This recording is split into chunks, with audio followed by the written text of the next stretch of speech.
Hello, my name is Dr. Kristen Higgins, and I'm a radiation oncologist specializing in thoracic cancers at Winship Cancer Institute of Emory University.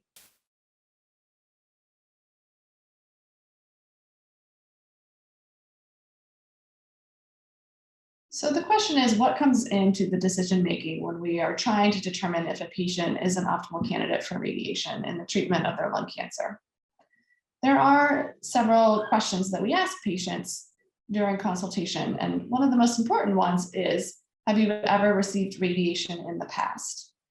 And many times patients may have had other cancers previously, say a breast cancer, and they may have had radiation to the breast after surgery, or another type of cancer 10 or 15 years ago.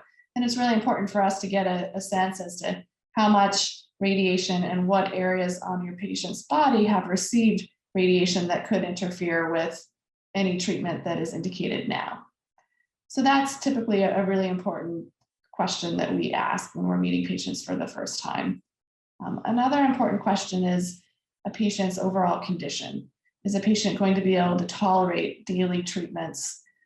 And are they going to be able to come in and have transportation and be able to get over the logistics of the coordination of treatment? And that's important too, because we want our patients to be successful in completing their treatment course. And if you come and have one treatment but then miss 5 days of treatment, the treatment course is less likely to be effective. So we're really looking to make sure that a patient is able to complete the prescribed amount of treatment when we're determining if somebody is a candidate. But I will say the vast majority of patients with lung cancer are candidates for radiation. If you've had radiation in the past for breast cancer or what have you, we're typically still able, with our advanced technologies, to deliver radiation safely to lung tumors. It's just important that we have all that information at the outset when we're planning the radiation for your cancer. There are some other conditions that can make giving radiation to the lung difficult, and that can be some underlying conditions that some of our patients have. For example, something called interstitial lung disease or pulmonary fibrosis.